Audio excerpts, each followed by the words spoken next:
Good afternoon everyone. Good afternoon. ఒకప్పుడు last రోలో కూర్చున్నాం. 2014లో అక్కడ ఇలానే కాన్ఫరెన్స్కి వచ్చాం. లాస్ట్లో కూర్చున్నాం. ఏదో వెళ్తాం ఫ్లైట్లో అని అనుకున్నాం. కానీ నేను 5 years అంటే నేనేమి సార్ అందరూ ముందు కూర్చున్న సార్ అందరూ లాగా టాపర్ నేను కాదు. కానీ నాకు ఎంసెట్ 9000 వచ్చింది. ఓసీ సీట్ రాకపోవడం వల్ల అక్కడికి వెళ్ళాం. 5 years అంత గట్టిగా ఏం చదవలేదు. కానీ భాను ప్రకాష్ సార్ క్లాసెస్కి, ఖలీల్ సార్ క్లాసెస్ అన్నిటికీ అటెండ్ అయ్యాను. అక్కడ కూడా చర్చ్ హాల్లో లాస్ట్ బెంచ్ అయి ఉండొచ్చు. కానీ ఫస్ట్ అటెంప్ట్లో 173 మార్క్స్ పాస్ అయ్యాను. 173 మార్క్స్, 150 అనేది పాస్ మార్క్స్, కానీ 173 మార్క్స్ పాస్ అయ్యాను. అదంతా మన ఐఎస్ఎం ఫోకల్ పాయింట్ వాళ్ళు ఫస్ట్ ఇయర్ నుంచి క్లాసెస్ కండక్ట్ చేస్తారు. సో దానివల్ల మనం పాస్ అవ్వడానికి ఛాన్స్ బాగుంటుంది. ప్రతి subject 19 subjects first year 5th year వరకు 19 సబ్జెక్ట్స్ క్లాసెస్ బాగా చెప్తారు. మిగిలిన కన్సల్టెన్సీలు ఎలా ఉందో తెలియదు, కానీ నేను చదువుకున్న యూనివర్సిటీలో 5 years క్లాసెస్ మంచిగా జరుగుతాయి.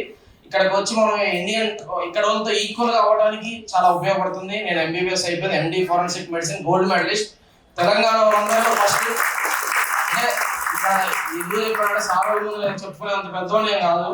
కానీ ఎందుకు చెప్పానంటే మన ఇండియన్స్ ఇక్కడ చదువుకున్న వాళ్ళతో మనమే తప్పేం కాదు. ఇక్కడికి వచ్చి నాతో పాటు తెలంగాణలో ఫోరెన్సిక్ మెడిసిన్ ఉన్న వాళ్ళందరూ ఇండియన్ మెడికోసే. నేను ఒక్కనే ఫారెన్ మెడికో. ఇక్కడికి వచ్చిన తర్వాత ఎఫ్ఎంజీ, ఏఎంజీ అని ఏమి ఉండదు. మన దగ్గర ఎవరి దగ్గర స్టఫ్ ఉంటే వాడే గ్రేట్. ఇక్కడికి వచ్చిన తర్వాత అందరితో ఈక్వల్, మనం ఏం తక్కువేం కాదు. ఫస్ట్ మంచిగా చదువుకొని మన దగ్గర స్టఫ్ ఉందంటే ఇక్కడ వాళ్ళతో ఈక్వల్, మంచి మార్క్స్ ఉంటే ఇక్కడ నుంచి డాక్టర్.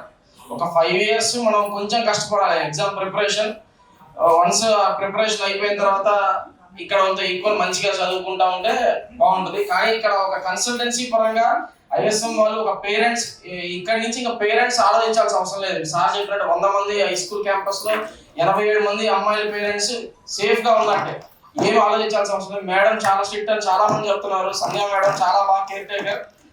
అలా ప్రతి అమ్మాయి పేరెంట్ ఇలానే అనుకోవాలి. ఇంత స్ట్రిక్ట్ గా ఉంటేనే ఇక్కడికి వచ్చి సేఫ్ గా ఇక్కడికి వచ్చి డాక్టర్ ఎగ్జామ్ పాస్ అయ్యి అక్కడ గ్రాడ్యుయేషన్ అయిపోయి ఇక్కడికి వచ్చి ఎఫ్ఎంజీ ఎగ్జామ్ ఫస్ట్ అటెంప్ట్ లో పాస్ అవ్వాలంటే ఇలాంటి కేర్ టేకర్స్ ఉండాలి. ఇక్కడ ఏ కన్సల్టెన్సీకి, ఏ యూనివర్సిటీకి ఇంతమంది 15 మంది ఇండియన్స్ ఉండరు. ఇంతమంది అక్కడ కనీసం ఒక 5-6 సార్ వాళ్ళు కానీ మేడం వాళ్ళు కానీ అక్కడ అడ్మినిస్ట్రేషన్ రన్ చేస్తుంటారు. ఏ యూనివర్సిటీలో ఉండరు, ఏ క్యాంపస్ లో ఉండరు. ఒక మొత్తం ఇండైరెక్ట్ గా చెప్పాలంటే మొత్తం మన తెలుగు వాళ్ళదే రూలింగ్ ఐఎస్ఎం స్కూల్ క్యాంపస్.